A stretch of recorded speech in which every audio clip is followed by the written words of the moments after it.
I am not sorry for something I didn't do, and I am not sorry for the things I did do.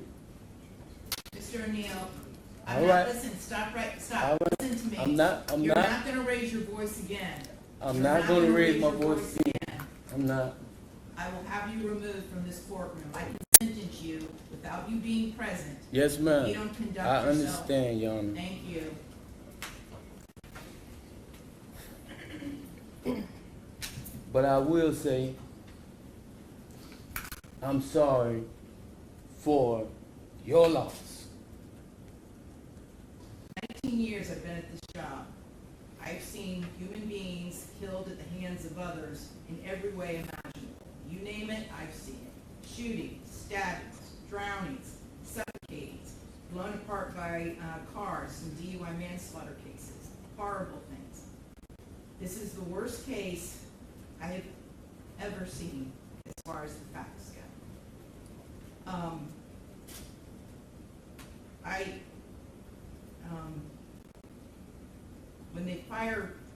When the person from fire department, when he testified, and when he said that he retrieved the body of Ronnie Oneal from the home, and all he could do was sob.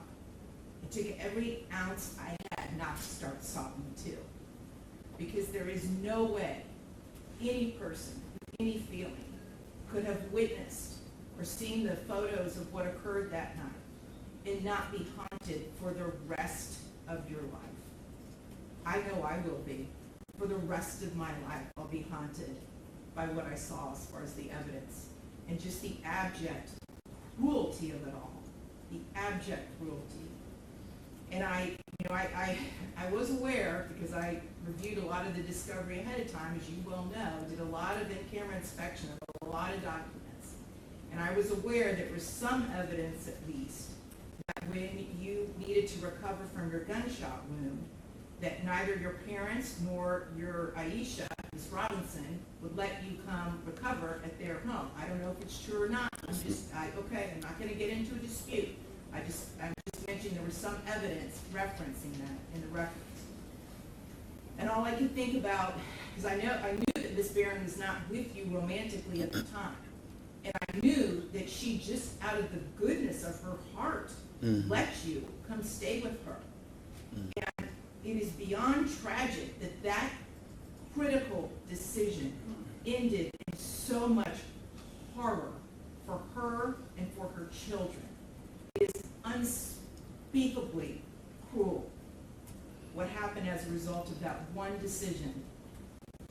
The way that Ms. Barron died was horrific, and that 911 call, which captured truly all of it.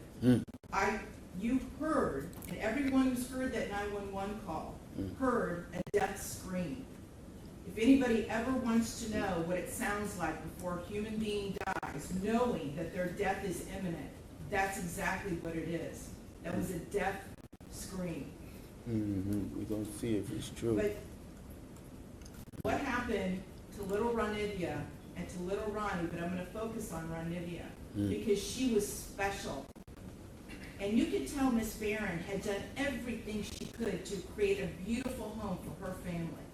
I noticed that the Ronivia's bedroom, before you set it on fire, you could tell she tried so hard to make her feel like a princess.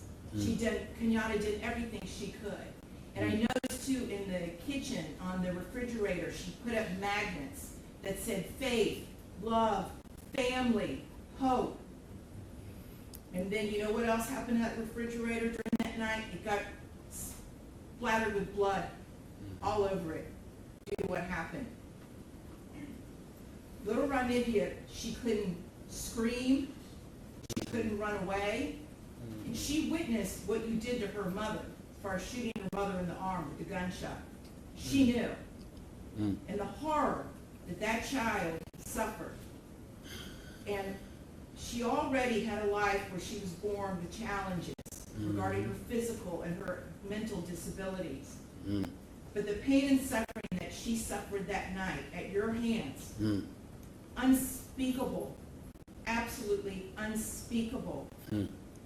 And at the moment, that first time you struck her with that hatchet, and little Ronnie testified that all he could see was tears coming out of his sister's face.